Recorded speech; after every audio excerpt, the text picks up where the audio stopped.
has connected. Welcome aboard. It's the NFL free agency edition of Q&DA. Thanks so much for joining.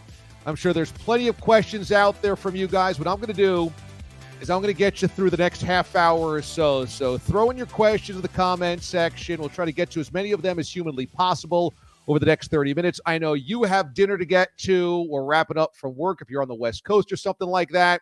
So I want to get you in and out of the next 30. But thanks to the Marquette Marvel, Aiden Hatton, as our executive producer, getting us on the air for this. And as I've done the last couple of weeks, we've done this, we have to have a drink together, okay? This is a bottle of Old Forester Kentucky bourbon that the Bourbon Belle, my wife, got me for Valentine's Day.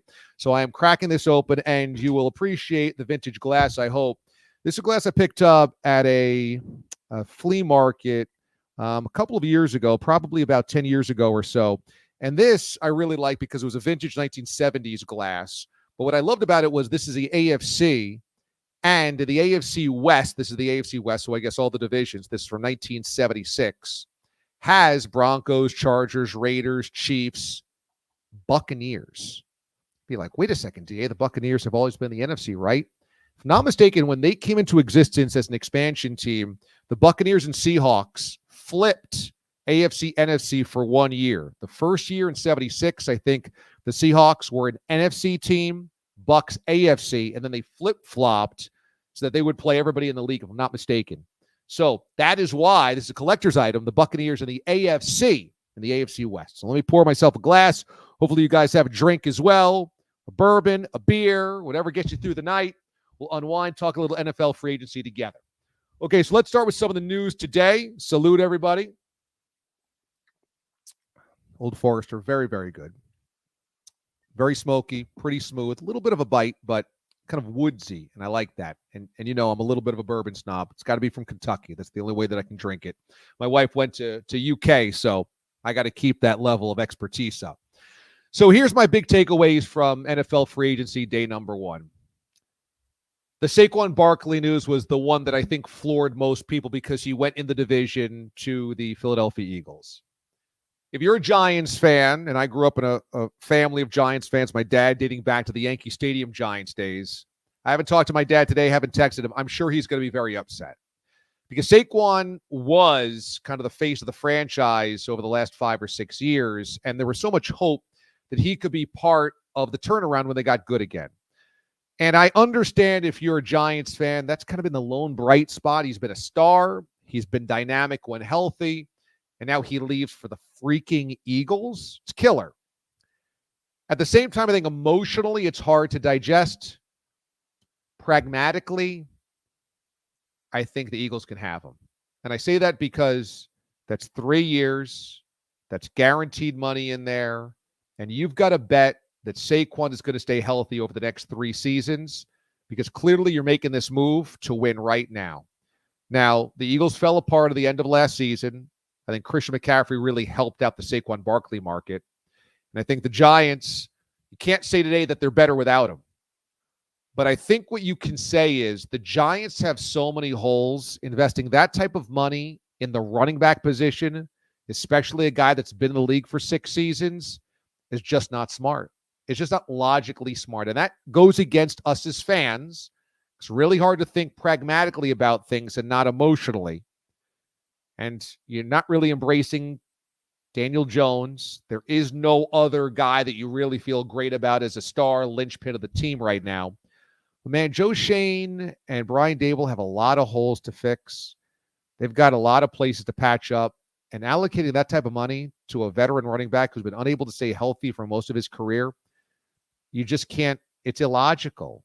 And that's why when they drafted him, number 2 overall, when they did, it's the wrong time.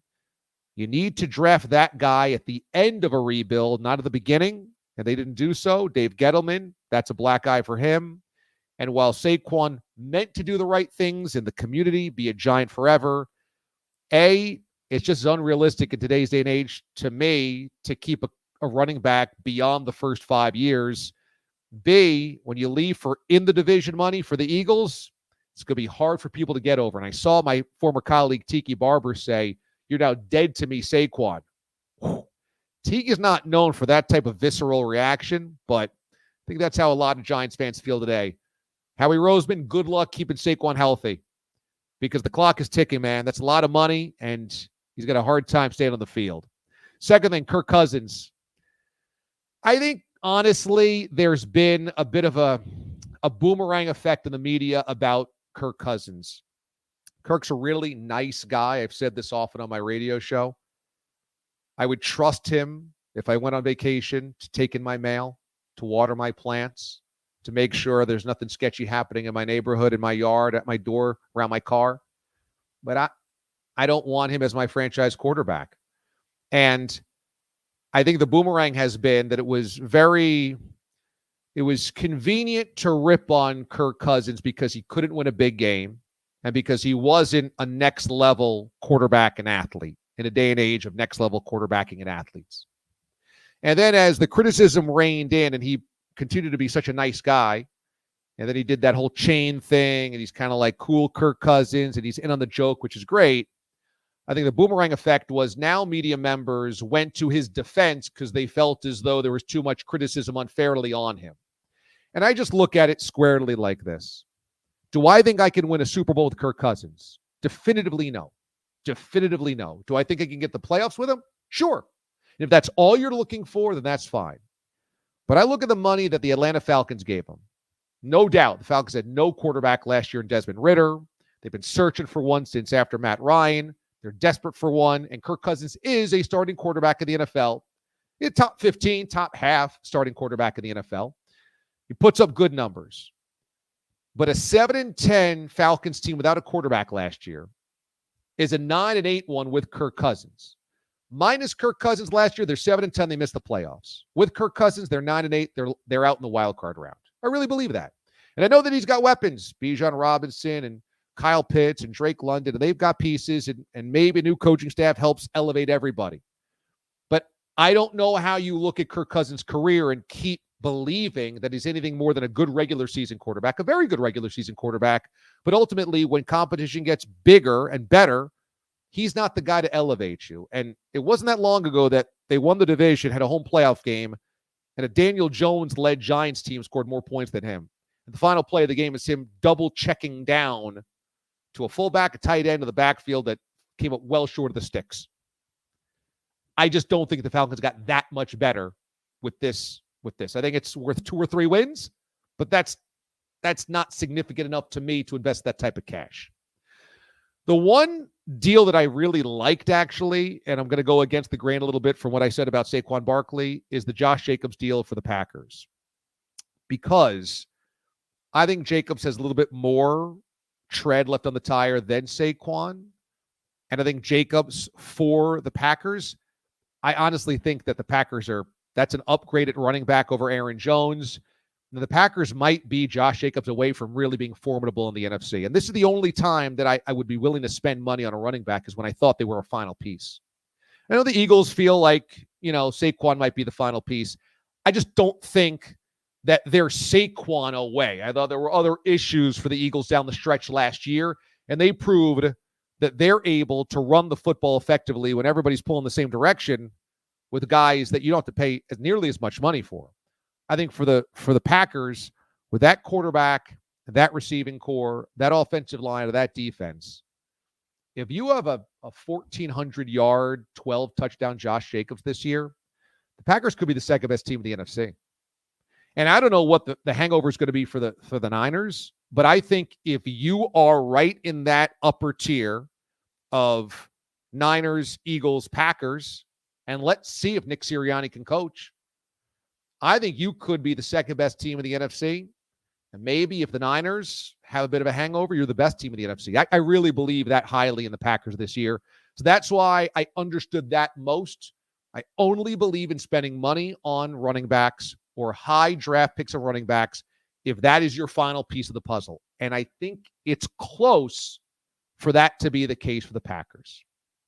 What happened last night, really coming into this morning, is Russell Wilson is a member of the Pittsburgh Steelers. And earlier in the week, I think about a week ago, we were saying, well, the Steelers aren't interested at all. They just don't want Russell Wilson. They're not in the Russell Wilson sweepstakes, if there was a sweepstakes, I guess. Probably poor choice of words there. But something changed over the last week. The two sides came together. And a couple of days ago, I felt like this was the perfect fit for both sides. Let me play a clip for you. This is also from this Watch DA YouTube channel for a couple of days ago. In Seattle, it's Mr. Unlimited. In Denver, it's Broncos country. Let's ride. He always projected what he thought he needed to be. And it was corny. It was ridiculous. But I don't think he's stupid enough to try that type of thing in Pittsburgh. Look, he might be inauthentic. He might be corny, but he ain't stupid. He's not a dummy. He said a couple of weeks ago he wants 2 more championships in the next 5 years. At 35, he'll be 36 in November. That would take him through 40 to 41 years old. That's probably the end of the road for him. The only way you can do that is by latching on to an established franchise with a solid coaching staff and a great team around you. A really good locker room. That's what he has in Pittsburgh. Amazingly, I'm wearing the same exact jacket, so not a great look from me. I cleaned it. I washed it. I just picked this up, I swear. This is what I feel about Russell Wilson. Like I said in that video, he's not stupid. And I know that he's difficult in the locker room, or has been. I know he's really difficult to stomach on social media. The Mr. Unlimited stuff, the Let's Ride Broncos country, all of that is so annoying. It's so annoying. But I don't think Russ is stupid about his legacy and what he feels is his destiny of being one of the greats. Now, I don't know if that's going to happen. I don't even know if it's realistic to believe that if you're Russ, but he wants to believe it. And I think that means, as a guy who has very carefully cultivated a public image, much of which is very corny, he knows he's got to fit in Pittsburgh, that this is his last good shot. Pittsburgh's got a great defense. They've got an established coaching staff. They have a new OC in Arthur Smith, who may or may not be a good fit. We'll see. They've got a good running back situation. Russ, George Pickens, Russ needs to understand, and I think that he does, if I play this thing right and I'm a Steelers quarterback, I have a chance to win every single year. I don't know about Super Bowl, but I've got a chance to win. This is a good enough organization to do so, and I just came out of the mess of Denver. So he helps them because he's better than Kenny Pickett, I'll tell you that. I know that people think he's totally washed. I'm sorry. There's nothing that can convince me that Kenny Pickett is a championship caliber quarterback for the Pittsburgh Steelers. For Russ, it gives him the life preserver he needs. For the Steelers, it gives them an upgrade at a very cheap rate. And if you get Russ of last year, I'm only looking for game manager Russ of last year, you're already a significantly better team than last season when you're winning in spite of your quarterback. So I think it's a good fit. And it's funny because when you do this long enough, like I did, and I have more than 20 years, you kind of know the takes that will get people talking. And then you know the takes that will get people kind of bummed. And people want me to just flame Russell Wilson and say this is a debacle. The Steelers, they're barking up the wrong tree. Another retread, blah, blah, blah. And here I am going, no, I think it's a good fit. And people are like, but I got to be truthful. I really think it's the right fit for both sides. And I don't think you're getting the difficult, brazen, distant, he's always going to be corny, but that high maintenance Russ that imploded in Seattle and Denver. Maybe I'm naive. That's what I believe. All right. Certainly send in your questions to the comment stream. I appreciate that. I appreciate everybody coming along. Looks like everybody's having a few cocktails or beers alongside me, which is amazing as we kind of look at day number 1 in the NFL free agency realm. Aiden also has a series of questions that he's culled from the videos and my Twitter from the last week or so since we've done this last. So Aiden, why don't you throw up some of the new ones that you've gotten? We'll go through those. Then we'll take the live ones as well that you guys are sending in as we speak. Once again, Q&DA, we'll do this kind of consistently here at my YouTube channel. And coming up, very exciting because we're going to start launching this live on a weekly basis with a little bit bells and whistles and some special guests as well. So I want you sticking around and making sure you're subscribing to this channel so that you know when we go live, you get notifications, and you are part of the the universe that we're building here on YouTube. Furious 5 questions here in honor of one of the great old school hip hop bands, the Furious 5. Are you a White Claw guy, DA? I can't say enough bad things about White Claw. I mean, I don't understand this. I don't understand any part of this. Now, I'll be fair. I'm not a huge sweet tooth guy. Okay. I much rather give me a bag of potato chips than a bag of candy. So I'm more of a salty guy. But I love the taste of beer so much. I can't imagine replacing that with the taste of sugar, which is what White Claw tastes like. And I know that you're going to say, well, DA, there's these seltzers, that seltzer. I've had 1 or 2 White Claws in a sitting. I'm like, ugh, I can't get through more than that. I've had some of these, combo tequila, tonics, whatever, coming in cans. Fine. But I just am like, if you don't like the taste of beer, then get yourself a delicious tasting bourbon. If you don't like the taste of bourbon, get yourself a delicious tasting tequila. If you don't like tequila, find something that's what you're drinking in White Claw is just a candy. It's like drinking bottle caps, like Blue Raz bottle caps or Sour Patch Kids or something. And I just feel like if you don't like the taste of beer, just don't drink then. Okay, people say it doesn't bloat you as much. Have a few cocktails, you'll be good to go. Have a margarita. And have a martini. Have something like that. I always sound like Sebastian Maniscalco. I can't do it. There's too many delicious beers and bourbons. What am I going to waste calories and time on with spiked seltzer?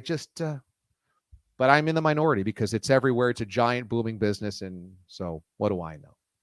All right, next up, Aiden, what do we got? Being a 610 Sports Radio alum in Kansas City, what's your take on the Chiefs' chances at a three-peat? This is one of the greatest alternate universes anybody could ever live in. Note that I lived and worked in Kansas City in 2003. I began there and then carried through the end of 2007. So I left in January of 2008. The idea that that would ever be Titletown, USA is so far beyond my level of comprehension. The Royals lost 100 games every single year that I was there. If they were in it after May 1st, it was a victory. If we were able to talk Royals baseball after May 1st, we're like, wow, this is a good season. Like they were perennially like 4-30 to start the year. Then they won a World Series since I left. They went to another one. And now they have one of the best young players in baseball, Bobby Witt Jr. For the Chiefs, when I was there, fans would say we're Vonnie Holiday away from being a serviceable defense. We're Patrick Surtain Sr. away from being a number 15 defense. Middle of the pack defense of the Chiefs will be fine because we've got all the offensive firepower. The idea that they could not only win a playoff game. When I was there, they couldn't win a playoff game. They hadn't done so in a decade.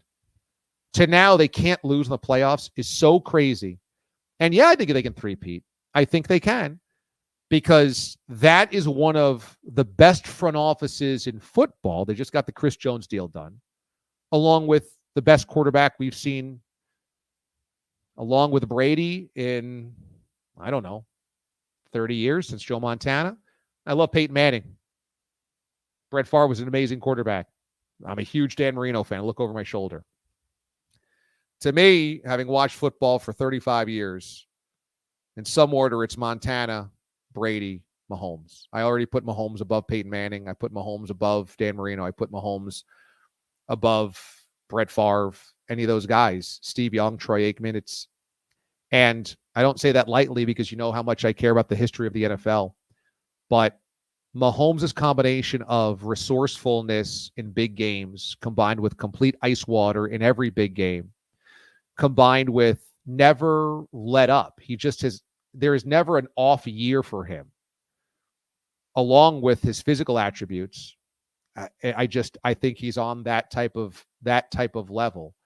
There's always been quarterbacks that have been very, very good, but how many of them combined all of what I'm talking about? And the fact that now you can pencil him into winning big games, like that's just a fact. That's what he does. And think about how close he is to having been in 6 Super Bowls already. His first year starting, they win the AFC Championship game, except D Ford is lined up offsides. They would have won the game as long as D Ford is lined up onside. That's how far they are away from another Super Bowl. And they lost in overtime at home when they had a either 2-touchdown lead, 14 points, something around that against the Bengals in another home AFC championship game. There are 2 overtimes, one of which is a D4 offsides, away from having been to 6 Super Bowls in his time. And this is just stupid. And their front office keeps giving him resources, and he keeps making the most out of those resources. So, yeah, I totally give him a chance, which is nuts. I would rarely say that about any franchise, but yeah, I do. What up, Kansas City? 610 Sports Radio, man. I'm happy for you guys. You guys are absolutely crushing it. The radio station's crushing it. I still join the morning show with Fesco and Klingler Wednesday mornings throughout football season. So love it. Absolutely love it. I got to get back out there to Arrowhead for a game. One of the spiritual moments of my life has always been going to Arrowhead with some Boulevard beer, a case of Boulevard beer, and some ribs slow cooking somewhere in the parking lot and just enjoying my day in Arrowhead. Like, that's, to me, bliss. That's zen. All right, next up, Aiden. What do we got here? DA, I have to ask, what was the toughest part of leaving CBS Sports Radio that you missed the most? Oh, it's no doubt it's the guys. It's the crew over there. You know, I did 11 years with Mraz as my executive producer and ridiculous sidekick, and Pete the Body on the Wheels of Steel, and Andrew Bogish on headlines, and Pat Boyle as our kind of swing man. And all of those guys are just some of the best dudes I've ever worked with, and they're all really close friends. We're still on a text chat together, so we constantly rip each other and bust balls, as you might imagine. But it was a joy. Every single day was a joy. Even when I got mad at Mraz, even when he was, copping the lazy card, hard hat guy. But I miss being around those guys every single day. And so we are working towards doing a Bob's Bar show for the listeners, once again on Long Island, West Babylon, New York, which we've done the last 3 years. We're working on a date for that everybody's invited. All my new listeners from SiriusXM, all my old ones from CBS, all my friends here on YouTube, everybody's invited. We're working on a date. We will let you know that date. And that being said, those will be a couple of my very secret friends who are not so secret anymore joining me on this YouTube channel coming up here when we do Watch DA Live weekly. So get your raincoat on, as we like to say. Get your raincoat on, because we're bringing the boys back together here for some fun and hijinks. So stick around for that. I got to see how often I could get them to work. You know, that's not always been a strong suit for that crew. But all right, next up, Kristen in Buffalo. I'm going to be at Bob's Bar 4 come hell or high water. There you go, Kristen. Kristen did our football food of the week. She inherited that job from Mraz, and she did an amazing job. If you follow her on Instagram, Particular Plates, I believe, is where it's at, but you'll see it on my Instagram as well. And I'll post on my Instagram stories tonight at Damon Amendo. That's on all my YouTube channel, Instagram handle, and Twitter. I'll post her because her recipes are great. So if you're getting ready for March Madness and you want some food for like a party, like Thursday, Friday of opening round, maybe the weekend, she has so many good game day food recipes that I want to point you there. And she came into studio with us a couple of weeks ago. So that would be awesome. Anything else that you want to send us on the chat, definitely do so. Looks like Ryan says, do you ever foresee a fan uprising similar to the European Super League here in the U.S., any sport? I was thinking about how the world of college football has split apart so dramatically in recent weeks. And I wondered if we could see some type of rebellion's too strong a word, but some type of fan revolt as I take a drink of my Old Forester. Salute, cheers, good health to everybody. Thank you for joining us, and remember to subscribe to the channel. We're going to keep doing this. The thing about college football is it is so tribal. It is so intense, and it is why I love it. I love it dearly. And I didn't grow up in a college football part of the country. I grew up in the Hudson Valley of New York, about 45 minutes from Mikey Stadium at Army at West Point, which is just an amazing experience. But we don't have huge college football loyalties here in the Northeast. I went to Syracuse, so I got to understand it more. I joined SU when McNabb was a junior. That was my freshman year. So his last 2 years on the Hill was my first 2 years. So I got to see big college football. Tennessee came the year they won the national championship. Michigan came in McNabb and the Orange went to Michigan and Ann Arbor. So I got the sense, started covering big-time college football. Oh, this is what it's all about. And I called the classic Freeney versus McNabb game in 2000, where Freeney had 4.5 sacks of Michael Vick. And sorry, I said McNabb, Vick. And it was just a duel for the ages. And Vick and the Hokies eventually won to the Carrier Dome. And it was just an epic game. But I fell in love with it as I did that. And then I moved around the country. I started in Florida. Then I went to Kansas City, Big 12 country. Then I went to, Miami again. So I got a lot of that. And then I just have always hooked on to it. And I used to love watching old Michigan games when they would play Notre Dame or something like Rocket Ismail, or the old U games, Miami versus Florida State, wide right, and those bowl games with Nebraska. And I used to really get into that as a kid, even though we didn't have allegiances here in the Northeast. And I look at what has happened, and it's so dramatic, so fast, and those fans are so intense that I wonder if there will have to be a rubber band effect. Not that there's going to be a rebellion that people will give up college football, but that will stretch everything so far to where it doesn't even look like college football anymore, and then it's going to have to snap back somehow. I mean, the idea that UCLA is going to play Rutgers in a conference game is so ridiculous, that Cal is going to play Wake Forest in conference games, that we're just jamming all these bizarre relationships together in conferences. And now we're also paying some of the players a lot of money. And we're dealing with sliding NIL scales and eligibility scales. And now we're going from a 14 playoff, which is still relatively new in the grand scheme of things, to 12 to 14 without even seeing 12, to these massive television networks kind of puppeteering everything. I just think from a consumer standpoint, it's so much so fast. And I wonder if there just ends up being a rubber band effect. And I don't know what that looks like, but I can envision in my lifetime Syracuse bailing on the ACC. Now, there might not be an ACC that, we know. But I just look at this and I go, the imprint of my life as a college fan was the Big East tournament. The imprint of my life is that was the alumni event of the year. Everybody went to New York City, and you go to the Blarney Stone, or you go to one of these other bars around Madison Square Garden, or you go into the Garden, and you get to taunt West Virginia, and Pitt taunts you, and you get to hate UConn, and UConn hates you. You get to taunt St. John's, and there's all of this interwoven rivalry that is good-natured but still intense, and it's the lifeblood. And now I don't know anybody that goes to the ACC tournament. Nobody. This has been going on for 15 years now. I still don't hate Georgia Tech. I'll never hate Miami. I mean, I know they were a Big East team, but like in a basketball sense, it's just it's so bizarre to try to force, I'm supposed to hate Virginia or NC State because we're playing them in a tournament. And it wouldn't surprise me at all. Like what UConn did to go back to the Big East makes so much sense. I went to the Big East tournament last year with UConn back in the building. Oh, my God. It's nirvana. And I hate UConn. But, man, the energy, it matters. You have to still believe that it matters. And once you put Arizona against Cincinnati and call it a conference rivalry, people aren't stupid.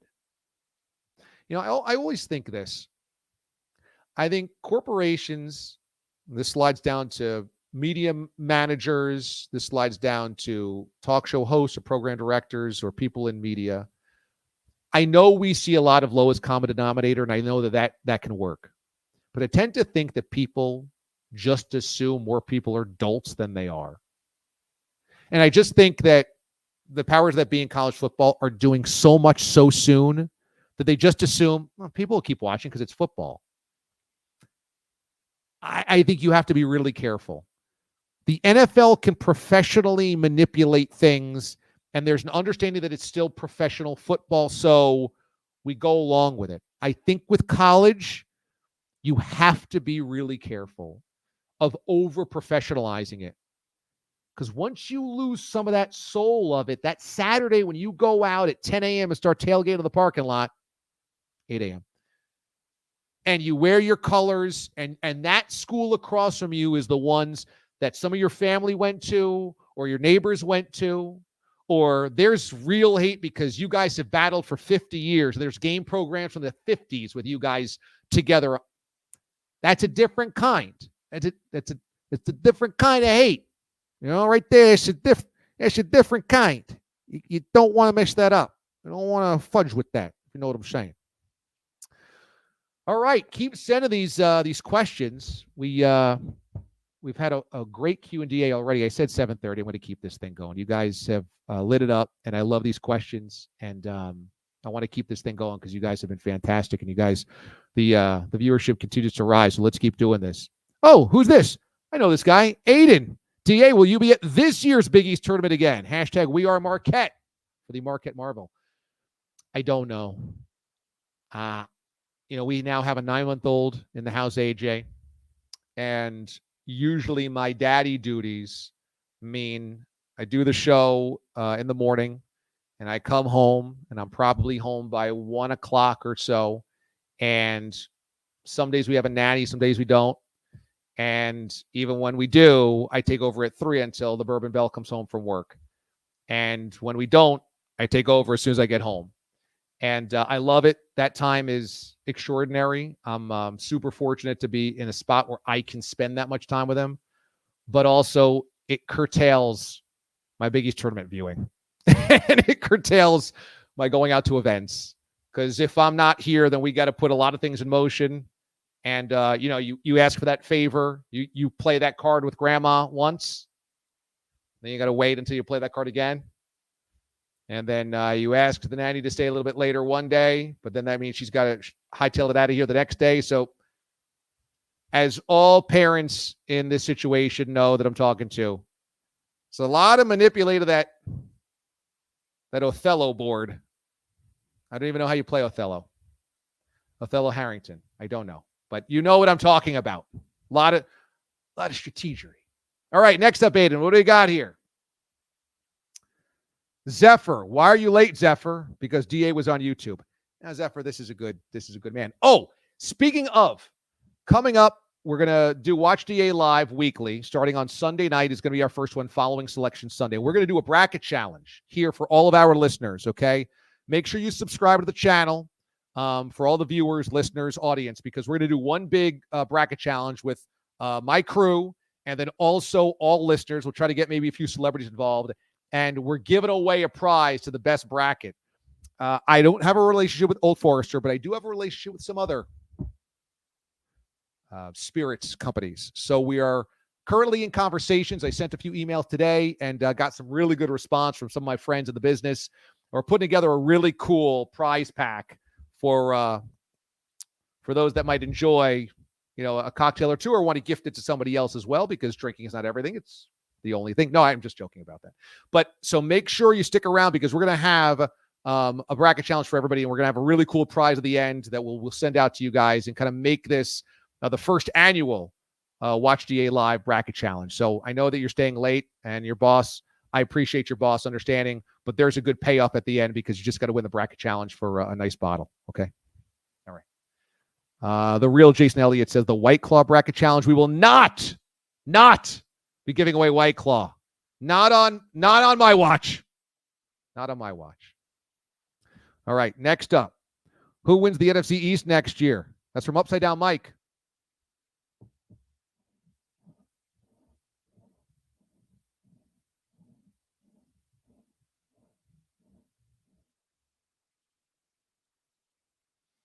You're begging me to take the Cowboys, but I'm going to lean Eagles. I'm going to lean Eagles, even though I don't believe at all in their head coach.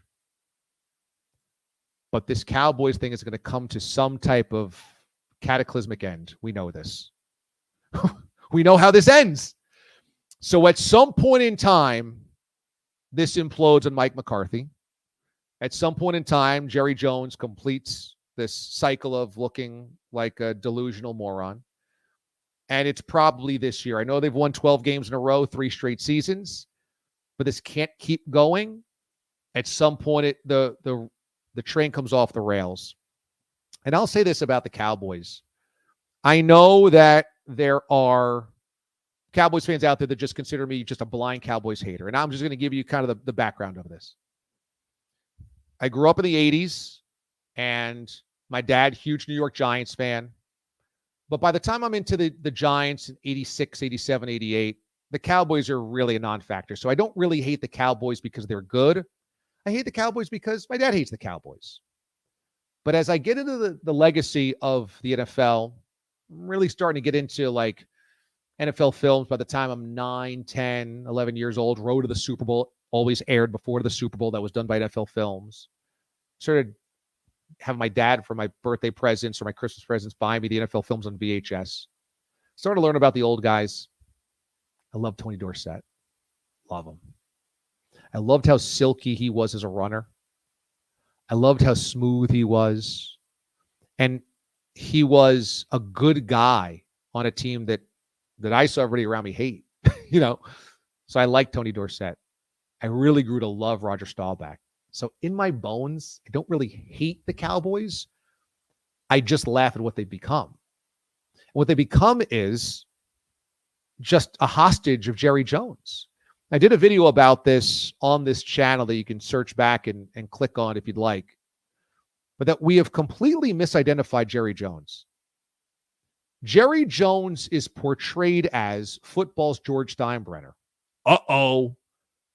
They lost in the playoffs. Quick trigger. Oh, another disappointing end of the season. Jerry's going to drop the hammer on his head coach. No.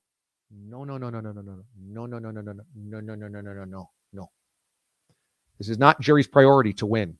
Jerry's priority is not to win. Winning is a nice byproduct. If he wins, that's great. Jerry's priority is comfort. What does comfort come in? It comes in a couple of sizes. Comfort is full stadium. Now he's not anxious about revenue. Comfort is nationally televised games. He's not insecure about being overlooked. He's got his Nance and Romo coming through. He's got his Tirico and Collinsworth coming through. He's got his Bucket Aikman, makes him feel important. Comfort is not being challenged day to day about his football acumen.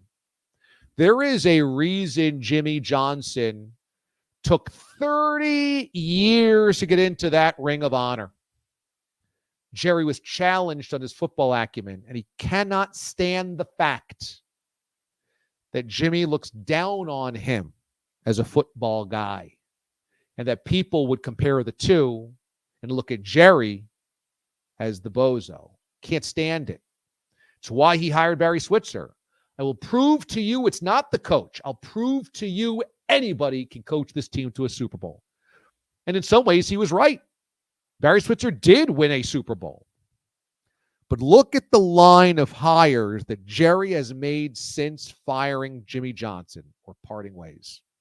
Barry Switzer, Dave Campo, Chan Gailey, Jason Garrett, Wade Phillips, Mike McCarthy. Every single one of them was a pushover. Every single one of them would not challenge Jerry's football acumen. Every single one of them played nice in the sandbox. Only Bill, only Parcells.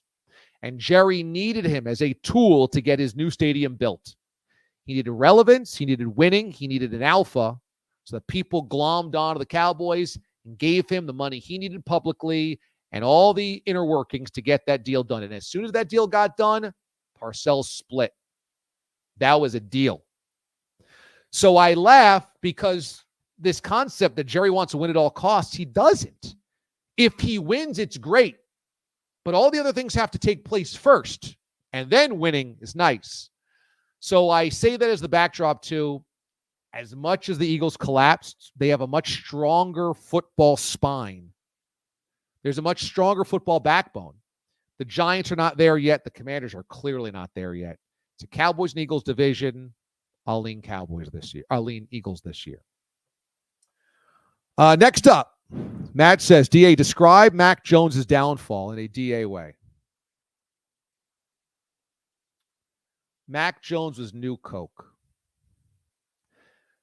Mac Jones was the product of people tabbing it as revolutionary. as the next, as big time, before they really tried it. The deal is Mac Jones comes out of Alabama, and we don't really know how good he is because he gravy trained his way to a national championship. Look at the roster in Alabama when he won a ring. That's an NFL Pro Bowl roster. Saban's also friends with Bill Belichick. Helps him get drafted, I think, number 15. I think there's few executives that really loved Mac Jones, didn't view him as a first rounder. Most viewed him as a second rounder or beyond. Bill drafted him in the first round. Bill is now only one full year removed from Tom Brady. Now, 2019 with Brady is not great, but 2020 is the Cam Newton year. It's a COVID year. It's a weird year. He drafts Mac Jones. Coaching is still good around the offense. Josh McDaniels is still there. Defense is still pretty good. Bill still got a decent structure to win with. Watch the Patriots. Just look through the Pro Football Reference guide that year. Beat a lot of bad teams, lost to good teams, got to the playoffs, got annihilated. It was an indicator during the season that really, I think they won 12 games that year, maybe 11. They weren't as good as their record would indicate. Annihilated by the Bills, 47-17. It's 41-3 at one point in time. Mac is completely overwhelmed. Josh Allen looks like the part, and I granted he was older, but Mac Jones looks nothing close to that. He can't run. He doesn't have that type of arm that Josh Allen does. All he's doing during the season is not making mistakes, decision-making. But if all you do is ask a quarterback to not make mistakes, there's plenty of those guys. In today's NFL, if you want to win a Super Bowl or get to an NFC or AFC championship game, your quarterback must be a next-level quarterback. Look, it was Lamar Jackson versus Patrick Mahomes. In the NFC, we've seen Brock Purdy do some great things with the Niners, and maybe he's not great, but it took every single other piece of the Niners to soar for that Niners team to be as good as it is with Brock Purdy. And maybe Purdy is good, but I think we know he's not a next-level talent, okay? The Lions. I think Jared Goff getting to a Super Bowl and then getting to an NFC championship game has proven that guy's got the goods. You can't do that with Mac Jones. And then as soon as they changed the offensive coordinator to Joe Judge and Matt Patricia, things went sideways. And then the inexperience, the immaturity, and the lack of great physical attributes sunk in on Mac Jones. And Mac now is worth a sixth rounder to one team. Nobody else wanted him. Touted as such, and I talked about this in my last video or 2 videos ago here on this YouTube channel. It was the last video. And that is, and I don't blame people for this because it happened in every city that I've ever been in. The local media ultimately wants that team to win because it's better for revenue. It's better for everybody. People wanted Mac Jones to be a thing because if he was, the good times didn't stop with the Patriots. The Patriots being good fills a lot of wallets in Boston. Radio, TV, web, paper, all of this. There was also this implicit in Bill we trust thing going on. And if you just trust Bill, we'll always get it right. Well, they drafted Mac Jones. So Mac Jones has got to be right. And look, they won all these games.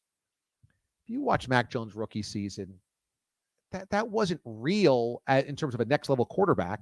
That was a game manager that won because of the system around him that was going to end up being exposed because the other great quarterbacks have such a different level of physical attributes. He doesn't have the arm of Allen, doesn't have the arm of Herbert, doesn't have the abilities of Mahomes, doesn't have the mobility of Lamar Jackson, doesn't have the next level game managing or decision making, the it factor of Joe Burrow. Doesn't have any of those things. Look at CJ Stroud. Whose rookie season looked better? They might have won the same amount of games. Which rookie quarterback looked the part? I dare you tonight to go watch CJ Stroud's highlight film from his rookie season and Mac Jones's. It will look like a guy in the pros versus a guy in high school. Keep hitting us up here on the old YouTube chat at Q&DA. Gigi, can I get a beam up? I mean, literally, can we get you a soundboard on the show already? Gigi. We've been working on this tirelessly. It's weird. I always had a soundboard at my previous stop so I could handle drops, especially my last 11 years at CBS Sports Radio. SiriusXM's not built that way. They don't have a lot of drops. That's not part of the culture there. So it's been a bit of a process, some wiring, some computer stuff, multiple laptops in front of me, etc. But I will tell you we're getting closer. And even if it's a short library right now, we're building toward that. So fear not. But I appreciate you noticing because I noticed too. But I think the show's really good. I do. I think the show at SiriusXM is really good. And Babs has been just amazing to work with because he's so flexible. He just like, whatever you think, DA, let's roll with it. And I can respond. And he's a great volley guy. Like you lob him a tennis ball, he comes back and he can volley with you. And that's what you need in somebody that you work with on air is just, it's not going to grind to a halt. I don't know, nothing. He's never like that. He's a great radio mind that way. And when you talk about mining for content, is anybody more interesting than Mike Babchick in the world? I just did my show from his basement last week. Harrowing, horrifying, but amazing all at the same time. And Britt and Louie have been amazing as well to work with. Really easygoing, smart, fun. They want to do a good job. They believe in the vision. So I've been really fortunate to work with them, and the soundboard is coming up. All right, next up, the Commanders signed Austin Eckler. Thoughts? Yeah, Trev, I don't understand when teams that are not a running back away sign running backs. I mean, the Chargers said we don't want Austin Eckler anymore. He's not worth the money. They're closer to winning a Super Bowl than the Commanders are. Why would I allocate money and resources and years to a running back if I need help everywhere else? Now, I don't know the particulars on this contract yet. I saw that he signed with the Commanders. I didn't see how much is guaranteed and for how many years. So forgive me if it's a short-term deal and it's not a big commitment. I just think if you're the Commanders or a team in a rebuild mode, don't you want to draft everybody and have them start to come up together and populate the roster with affordable commodities? Why would I want to take away carries from a rookie running back or a second-year running back for Austin Eckler? If I'm the Eagles, if I'm the Cowboys, if I'm the Chiefs, even though they don't really need one, if I'm, again, teams like that, the Ravens who dealt with injuries to their running back situation, and I need a guy to fill a spot because I'm that guy away from maybe getting myself to a Super Bowl, okay. If I'm the Commanders, I want as many draft picks out there as humanly possible. I'm turning the page. Got a new coaching staff, new owner, new front office. Let's build this thing together. I don't even have a quarterback yet. Why am I worried about spending money on a running back? And you might say, well, a veteran running back will help out my rookie quarterback. He'll be an outlet. Eckler's good out of the backfield. Fair. But you know what I'd rather spend that money on? Offensive line. I'd rather protect the hell out of my rookie quarterback rather than make sure he's got a running back that I've now got to allocate resources to, money to. I'd rather give him a left tackle or a great offensive line, give him a wide receiver that's going to separate downfield, give him a good tight end, give him a cornerback on the other side, a shutdown guy, give him a linebacker, give this defense a playmaker at running back. I just don't feel the need to ever spend that money unless I'm that close to winning. I know a bunch of you guys have asked me about the renderings of the A's ballpark in Las Vegas.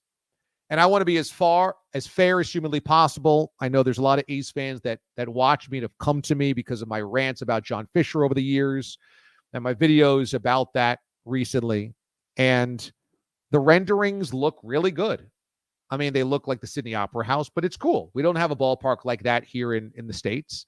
And if it works where it's retractable and those things kind of cover one another and you have a Jumbotron projected on the walls of the of that outfield, ceiling, those panels, it looked really cool. My biggest problem is those renderings mean nothing until John Fischer gets funding. This is the biggest problem with the John Fischer A's relocation. And I was just in Las Vegas 4 weeks ago for the Super Bowl. And I am back to report it's a great sports town. It's a great sports town. The Knights have done phenomenal. All right. The Raiders, I've got a lot of road fans in the building, but Allegiant Stadium is spectacular. The infrastructure is clear for big events. I didn't wait for Ubers. I thought everything moved in the right direction throughout the week. The convention center at Mandalay Bay was perfect for Radio Row. It was spacious, but not spread out. I thought everything worked great. Great sports town. And I asked a lot of people, natives to Vegas or people that had been relocated to Vegas for a while, what do you think about the A's? And they all shrugged their shoulders. Well, why? We want winners. We support winners. And we don't think that John Fischer or the A's are committed to winning. And they're right. And that's why there's a very tepid support in Las Vegas of the A's. I'll tell you this. If Major League Baseball didn't have its head up its rear end, it would take the A's off the table for relocation. They would do a Donald Sterling, Daniel Snyder, hey, hush, hush, we got to make you sell here. John, let's cash you. We'll get you a really nice deal. We'll get you $2 billion for this franchise, okay? $2 billion. We will help you navigate this. We will give you the parting gift. We'd probably sell on the open market for 1.5. We'll give you extra $500 million, okay? You get it to Joe Lacob, who owns the Warriors, or another tech titan in Silicon Valley. You get the ballpark thing done in the Bay Area because there's so much tech money in the Bay Area, and it's a win for baseball from a perception standpoint. You're saving the A's for Oakland, the lineage, the history, Reggie Jackson, the 3 World Series of the 70s, the Bash Brothers, Ricky Henderson, Dave Stewart of the 80s and 90s.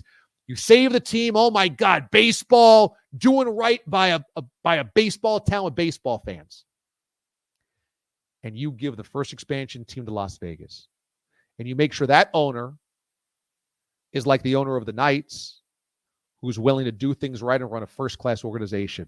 The owner of the Knights, Foley, is a first-class organization type of guy. You don't need to go into Las Vegas with a chump as the owner in John Fischer. He's a scam artist.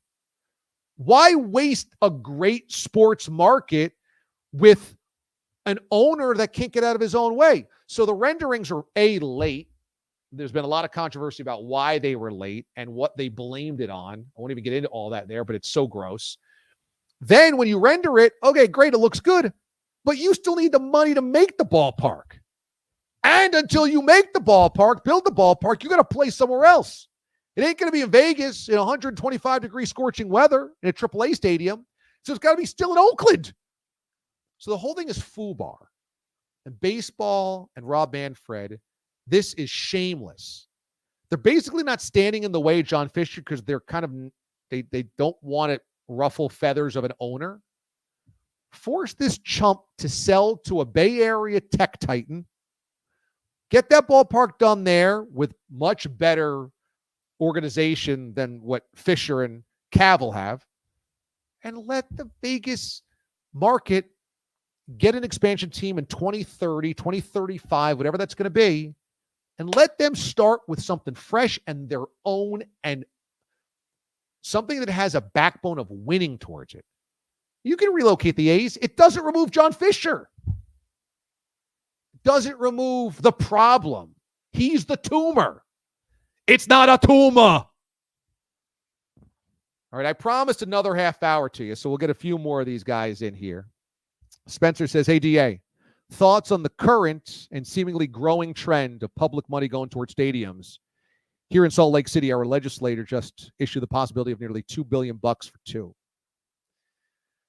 It's an unfortunate reality. I wish it didn't happen, but it's reality because they can do this to us because we're so addicted to sports. You know, I got into sports because I love sports. I got into sports media because I love talking about sports. I actually like talking about sports and writing about sports more than I like playing sports, which is funny. A lot of people in my industry got into sports media because they realized they couldn't play anymore. When I was 10 years old, I used to dream about becoming a sports broadcaster in the NFL. And I thought, if I could just become Chris Collinsworth, then I could get an analyst job, because he was not a great wide receiver. But think of how ridiculous that idea was. It was easier in my mind to become a wide receiver in the NFL, a white wide receiver in the NFL, than it was to just become a sports analyst. That's how my 10-year-old mind worked. I say this because we love it so much. We've all grown up with it so deeply that when push comes to shove, government officials know if they dangle the carrot of, and you'll lose this, we all go, fine. It doesn't have to be this way. These owners are now billionaires. Every single owner in professional sports, the 4 North American sports, and include MLS in that for a number of their franchises, as well as the LAFC franchise, I think was founded for over $1 billion, the expansion fee for Will Ferrell and company. If you sold the team tomorrow, you make at least $1 billion, every one of them. Every one of them. They have hundreds of millions of dollars coming in due to media rights deals. If they can't afford the place that they play, then they should be forced to sell. The issue is it would have to be ground everything to a halt. That Salt Lake City couldn't be pitted against Las Vegas, couldn't be pitted against Oakland, couldn't be pitted against San Diego, San Antonio, Jacksonville. You lose your team. If you don't do it, you lose your team. It's so manipulative. It's so exploitive. And yet it won't change until everybody does a ground halt. But that will never happen because there will always be, and we always said this about Seattle in the NBA,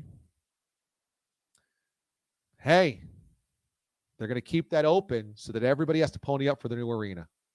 That was what David Stern wanted as the ultimate gavel to bang over your head. If you don't do it, they can go to Seattle. That void actually helped business in the NBA. So I hate it, but what can you do?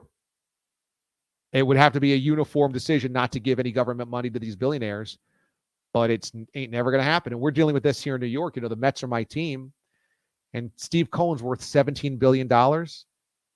And he's, working with the city and the state to try to get some public money for the development of the retail area around Citi Field. Now, I don't know how much public is going to be versus private. I would hope it's mostly private, but it's like, and there's a lot of parks and recreation and green laws and, all this type of like New York City inner working stuff that's hard to navigate. But, these guys don't ask for any public money, not a dime. I don't want to hear it.